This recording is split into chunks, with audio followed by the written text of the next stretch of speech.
What is poppin' YouTube? In this video we're talking about raising self-confidence, raising your self-esteem, especially if you have none, zero, nada. We're going to talk about everything you need to know to raise those up to a sky level, okay? Another thing that I do want to mention is in this video we are defining self-confidence and high self-esteem as an assertive, confident behavior. The way we demonstrate, we carry ourselves to people. So also, how do we know that this or that person are self-confident? Well, it's all about their gestures. It's all about the way they speak, their intonation, their voice, their clothes, a lot of verbal and non-verbal signs. So let's talk about this.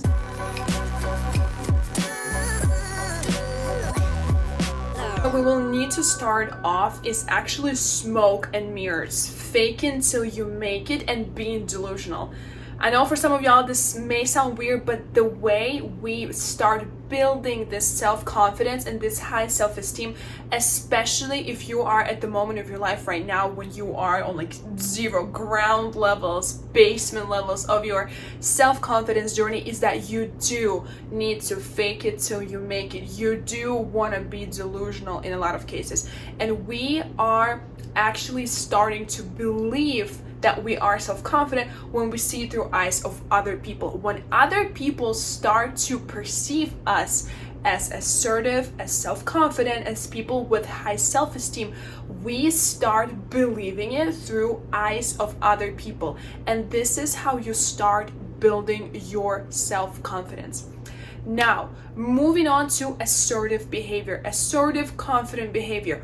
What is this? Assertive and confident behavior is not different from the way that leaders' behavior is. So assertive and confident behavior is the very same thing that leaders do, is the very same behavior that leaders have. And one of the first things we need to start off is certain words in your vocabulary.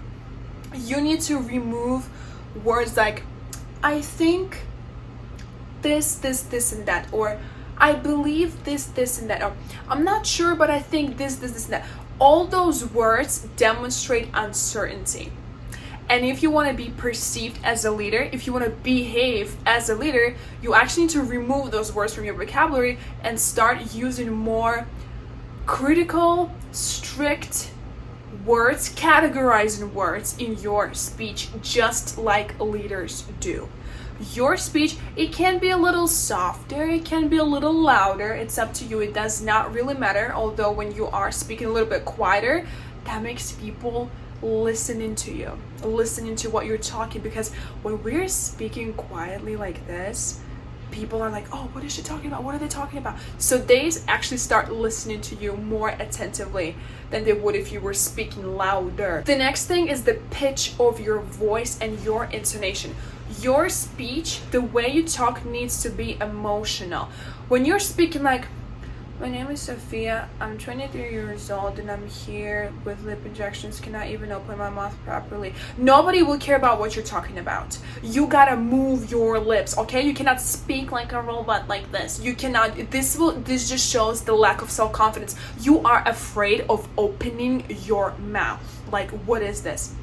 The thing is, if you want to behave, if you want to come off as assertive, self-confident person, you cannot let people read that you are lacking this, because they will instantly lose respect and they will instantly think that they can treat you whatever way they want to treat you, okay?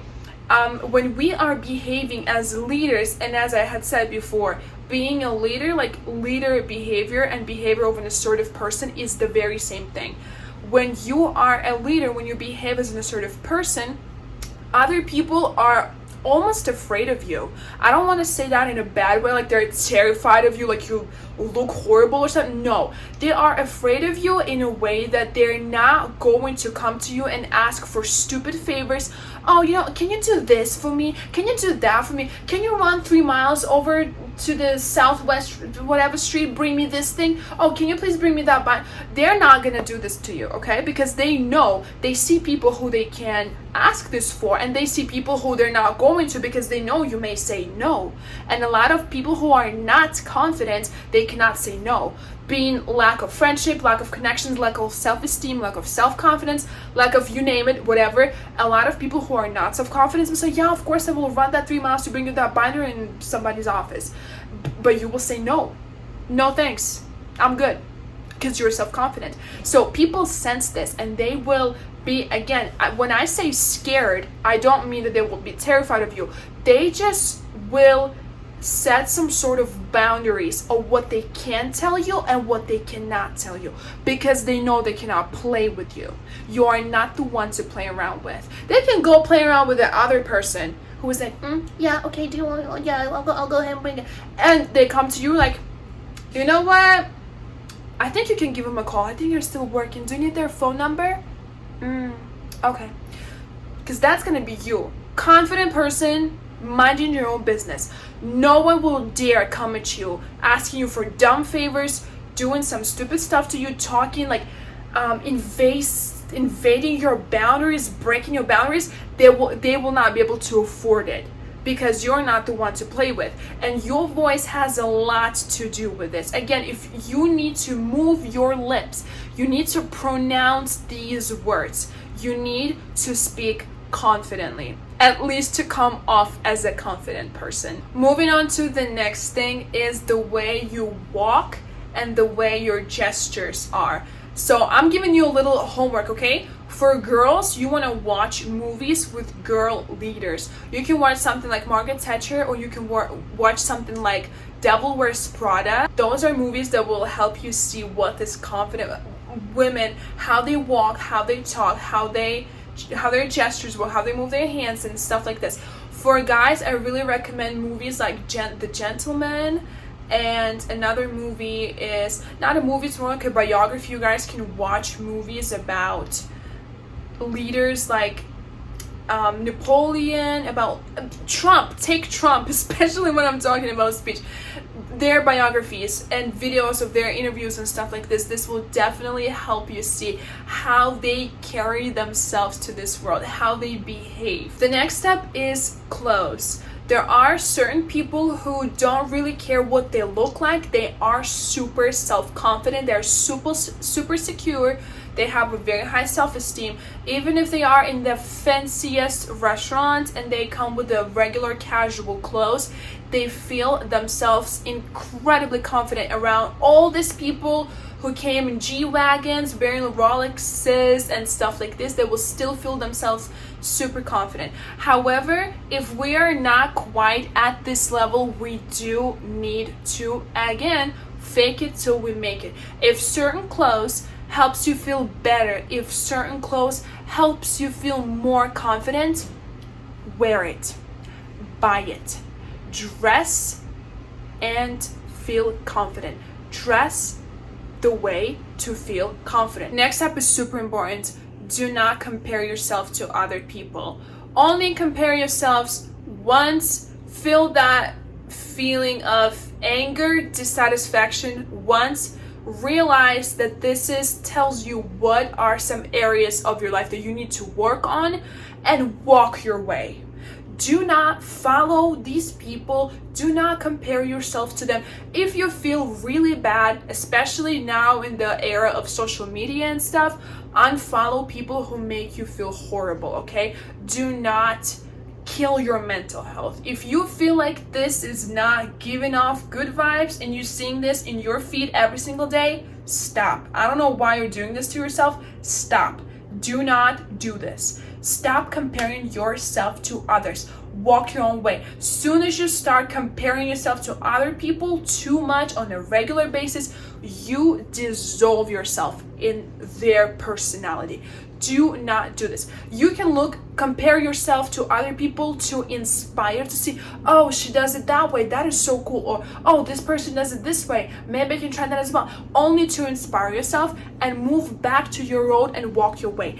Do not compare yourself to other people. Next thing is the most important step in the whole self-confidence, raising self-esteem journey, and this is your environment, your circle, your friends.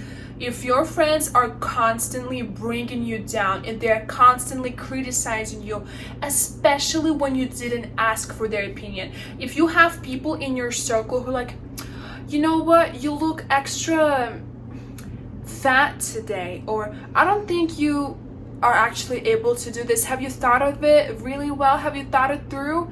Do not be friends with those people. You need to clean your circle of friends and either just remove them or fill it with new people. Do not let people bring you down. I understand there are some logical circumstances when people are doing dumb stuff and their friends are telling, hey, don't do this, you are harming yourself. This behavior, this is not good.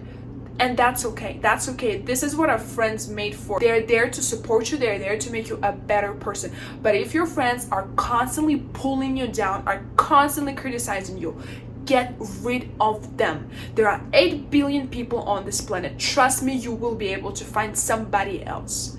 So one situation is, if this is your boyfriend, if this is your husband, if this is your mother, if this is your brother, sister, I don't know, somebody who you cannot just cut out of your life, and somebody who you don't really want to cut out of your life, because maybe they are an amazing person, maybe he's an amazing boyfriend or girlfriend, or maybe he is an amazing husband, or she's an amazing wife, amazing mom, amazing dad, amazing sibling, whatever it may be. If you cannot like cut them off, stop communicating with them as often. You don't need to call your boyfriend 300,000 times a day asking for their approval of something, or telling them about something you want to do, or telling them about something you want to happen, and stuff like this. I stopped telling about a lot of things to my family, about my personal desires, about things that I want to do personally. I tell them a lot about my life, about myself, about how my school goes, about how my work goes, about my dreams, about what I do. Never talk to them, because I know some of my family members will bring me down, and I ain't about that. I'm not gonna talk to you about them. However, you don't have to cut these people off. Stop calling them and talking to them about specific topics if that triggers you, if that's when they start bringing criticism up that you didn't ask for. Another thing is, when you are feeling that your conversation is going this direction, if you understand that they are about to start pulling you down, change the topic. Change the topic. Oh, by the way, I got this email on my phone. Change the topic. Oh, did you see this? Actually, should we watch this movie tonight? Bring the topic away to something else. Just talk about something else. One last thing I wanted to talk about is negative beliefs in your brain that you are constantly bringing with you. They are constantly on your noggin, like worms that are eating your brain every single time that you see an opportunity. These worms start bringing up 15,000 million quadrillion reasons of why you will fail. Sometimes your own brain worms can be one single stopper between you, the life you want to live, the things you want to do, anything, you name it. So what you need to do next time when you got these worms telling you to stop, telling you to, oh, this is not going to work out because this, oh, I will fail because this and that, write this down. And for every single brain worm that you have that stops you from doing whatever you want to do, write an opposite thing. Write the reason, write something that proves this worm wrong. Write something that actually justifies your idea. Write something that actually tells how it's going to work. So for every single worm that pops in your brain about, oh, I will not be able to do this, I'm too small, I'm too young, I'm too big, I'm too this, I'm too that, I'm too weird, I'm too silly, I'm too smart, start writing down the opposite things, why you will actually succeed and why this worm does not make sense. So you guys, these were all my tips, all my recommendations on how to raise self-confidence, self-esteem. If you guys have any other tips, any other advice that you want to leave, you can leave them down below. Comment down below and let me know what are some things you guys do to level up your confidence and your self-esteem. I hope you guys enjoyed this video and you've learned something new today. Please give it a big thumbs up if you liked it, and subscribe to my channel to see more awesome videos like this every single week, and I will see you in my next one.